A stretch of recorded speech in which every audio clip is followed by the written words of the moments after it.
Welcome back to Chow Time Pods. Your host, Red. I got a deal today from ChishaZed. It's a myth that we're telling women, which is that they can have children later if they freeze their eggs. It's a crazy myth, and some of them can, and some of them can't. None of my eggs survived the thaw. None of the 15 eggs I paid $16,000 Damn, paid $16,000 for nothing.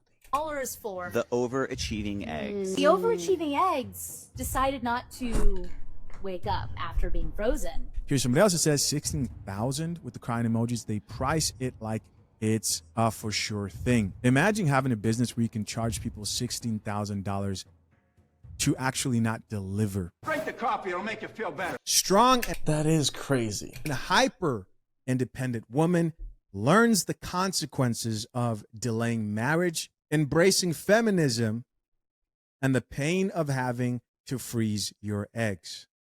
I have this whole idea in my head that I would be married and already have 2 children by a certain age.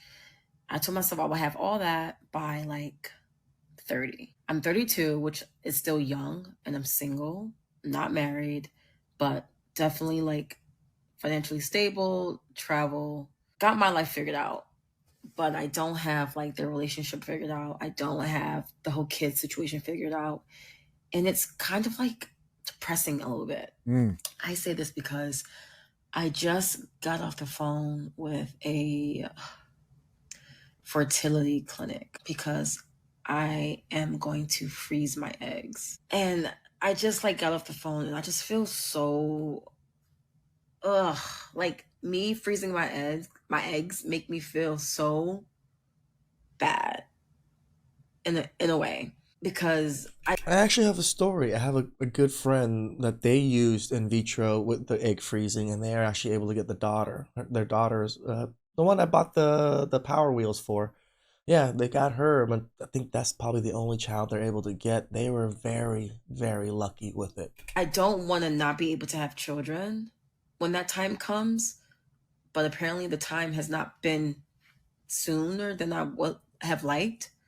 Which would be 30, but I'm 32 now. So I guess what I'm trying to say is it's kind of sad for me. All right, so there you go. Here she is. But check this video out. Here's a woman who had a response to her that will blow your mind and also was interesting to me because I've actually covered this chick before in the past. I'm 32, So this video is obviously very heartfelt, and I do not mean to disrespect that in any way. My heart goes out to her and to other women who find themselves in a similar situation. But if you think you recognize her, it might be from a little Netflix show back in the day called Too Hot to Handle, where she was very loud and proud about being the life of the party, hypersexual, basically in these streets. And listen, that was like 5 years ago when we watched it, so probably even further back for her. Obviously, she's changed, right? And listen, this is not shade. Honestly, Melinda, girl, if you see this, I wish you all the best, the husband, the kids, the baby, all of it. I want you to have it all. But my message is for the younger women who are currently in these streets. Hear me, the internet is forever. And the choices that you make, especially the ones that you broadcast, they have consequences. I'm not saying don't live your life, right? You know, date people, go to parties, have fun. But if you brand yourself as the fun party girl, don't be surprised when all guys want to do is have fun and party with you. Exactly. That's not me judging, honestly. Right. That's just me explaining how branding works because that's how people work. God bless this obviously wonderful woman. Yes. As I always say, rarely do you see women warning the younger women coming up, because this is very, very real. And even if it's just one that decides not to go the hypersexual route, you know, she was the life of the party at one point, probably didn't care, focused on only building her business, her following. You heard her. She said, I have everything I want, everything except the kids and the husband. And if you drink coffee, you don't have to think too hard to answer the question as to why she's in this position. That I have to now freeze my eggs because I don't have a partner to have children with. I'm not married, and I'm literally freezing my eggs. Like I feel like a failure in that department. Or You are, because you didn't meet your goal. That's why you're a failure. I'm not saying you're a complete failure, but you failed to meet your goal within the timeline of your goal, so you failed that goal. you have to readjust, which is what everybody should do. But yeah, you did originally fail that goal of yours. Or maybe not. I don't know. I don't know. I'm just rambling, and I just felt like, why not share with you guys?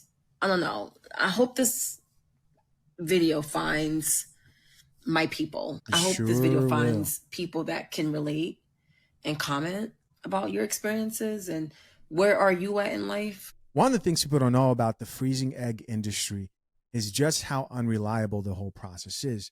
In fact, it's like less than 10% success rate. So unreliable that women at this time in today's modern day are actually beginning to call it a huge scam. Because it's not only expensive, almost like $1,000 an egg, but so many women end up not having any eggs that survive the process that they feel so deceived by the way the whole process was sold to them as an almost guarantee. Here's another video where I cover this. Previously on the Coffee Pod. You know, it's a really great segment on this topic. This lady, and she was on the Diary of a CEO podcast. She goes into detail about the importance of mothers being there for their children, importance of fathers too, but really the critical parts of early stages, the first 3 years of a baby's life, so on and so forth. And she talks about egg freezing and how there's like this myth and lie. Check it out. There's a myth that we're telling women, which is that they can have children later if they freeze their eggs. It's a crazy myth, and some of them can and some of them can't. My son's girlfriend is working in a law firm, and the law firm has said basically they will pay for the freezing of eggs to women. And it's a manipulative way of getting them to work many, many more years intensely. And they said, don't worry, you can have a baby when you're in your 40s. And what's happening is women are getting to their 40s and the eggs that they froze don't necessarily turn into embryos, and the embryos don't necessarily turn into babies. They're bereft because they were lied to. So we are telling a lot of lies to accommodate to a narrative that is quite an unhealthy narrative. No, and nobody talks about that, right? No one talks about how often a woman is disappointed when she thinks, hey, there's a fail-proof plan here of freezing eggs. Does it work out for some people? Yes, it does. But just imagine how devastating it is to want children not be able to actually have them. It's very sad. And this is the consequence of feminism and encouraging women to prioritize their degrees and education over what most of them want, even though they'll tell you they won't, which is a healthy relationship with a man. I actually think I have one more video on this topic that was pretty good too. I'm going to see if I can pull it up here. Yeah, I think I've got one more video. This was it. None of my eggs survived the thaw. None of the 15 eggs I paid $16,000 for. The overachieving eggs. The overachieving eggs decided not to wake up after being frozen. And yes, guys, you did hear that right. $16,000 for those 15 eggs, which sounds like $1,000 per egg. Profitable business for whoever's going to actually open these businesses. Maybe something for you to invest in. It's just the reality of the situation. Are you going to invest in women kind of coming to terms with the fact that they can't delay, starting a family, and they should capitalize on earning marriage, right? Becoming wives and becoming the best possible option. Are you going to bank on that? Or are you going to bank on the fact that the majority of them are going to continue with their unrealistic expectations for men and society as a whole and buy into the lie that feminism sold? It's just simple business here. So for 5 years, I'd had this fake peace of mind that I had an insurance policy that the fertility industrial complex convinced me I had, to not be able to use any one of them. And this doctor was like, I'm so sorry, Justine. And I said, I thought this was an insurance policy. He's like, that's what I hate about this industry is people keep thinking freezing your eggs is an insurance policy.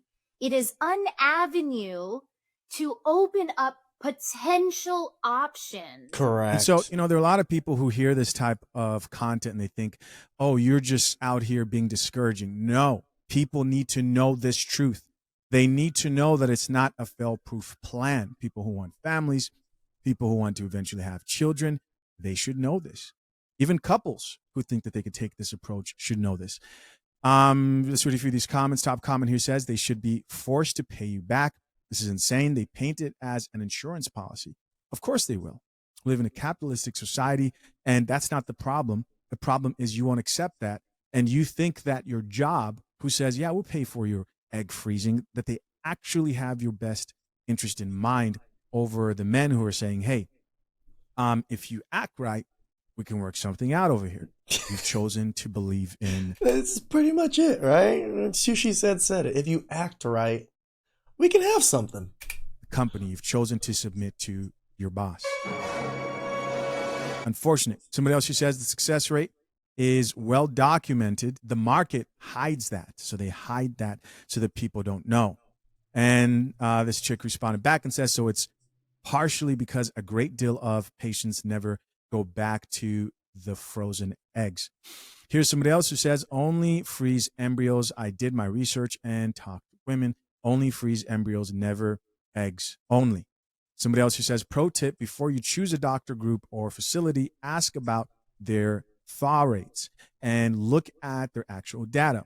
Some of the egg freezing businesses have extremely high thaw rates and others don't. Good luck. Here's somebody else who says 16,000 with the crying emojis. They price it like it's a for sure thing. Imagine having a business where you can charge people $16,000 to and actually not deliver on the promise or the potential service. Somebody else who says, I've been saying this is a scam, preying on the fears of women, scarcity, mindset. Here's somebody else who says, that's so messed up. Here's somebody else that added, they need to advocate for freezing some embryos with a donor at least on top of freezing eggs alone. Another person here says, new fear unlocked. What do you mean? Here's somebody else who says it's giving pink tax. Somebody else here added, didn't know this. Giving pink tax. You chose this. Was possible. I want you guys to think about this. They didn't know that there's a possibility of failure rate when it comes to freezing eggs, because majority of the time when people talk about this, it's like it's a breeze. This chick says the egg saw the world it was coming into and said, hell no. Here's somebody else who says, I totally believe egg freezing is a scam. None of my friends were able to use their frozen eggs. They had to do IVF and get fresh eggs. Here's another. Oh shit! They did. My friends did IVF. Maybe they didn't do the egg freezing thing. Maybe I'm wrong, because they did IVF. My bad. I thought they were very similar things. Chick that says, I was recently talking to an OBGYN who said frozen embryos have a better success rate than eggs. It's definitely something that should be communicated. Yeah, but an embryo means somebody already, DNA is already in there. It's not like you can just save it and then meet a man later and then have kids with that man, because it's an embryo already. Better. Another person here says egg freezing was such a marketing scam. There wasn't enough evidence that it would be successful enough to justify the cost. Another person here says the same goes for getting them implanted. The pregnancy isn't guaranteed either. So why does it cost so much?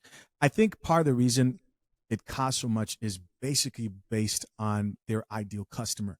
Right? You got to think. It costs so much because these women are desperate and they're willing to pay that money. These are businesses. So they're sitting down looking at their ideal customer. Chances are you are a woman. If you're pushing off having children, having a family, you're probably somewhat well off. Then you're doing that most likely because you want to prioritize your career or growing or climbing up the corporate ladder, or maybe you're an entrepreneur, business person, high net worth individual, most likely. And so they're going to set that price accordingly. And then you're advertising to women. I mean, there's no other ideal client when it comes to gender that's more ideal than women, right? They're especially desperate women, more likely to buy and emotionally driven. And this is a highly emotionally charged topic and situation. I think it's sad at the end of the day, as somebody who does have children. I don't know what I would do if I couldn't have kids. And so, I do feel bad for the people who want children and never got to experience the beauty of having a family. Nope, more and more women are going to experience this, because I'm sure there's a lot of women that froze their eggs that are they froze them around 30, 32-ish. Now they're 30, 36-ish. 35, 36-ish, and they're realizing, yeah, It's a scam. That's what even Jordan Peterson says, that like companies are offering this to you so you can work longer and be their freaking slave for a longer period of time, and then offer this to you and then it fail, and then now you don't have anything. You're gonna stay with them for the rest of your life because you don't have a family or kids. The diabolical ploy. Please like, subscribe, comment down below. I really appreciate that, and I'll catch you guys next time.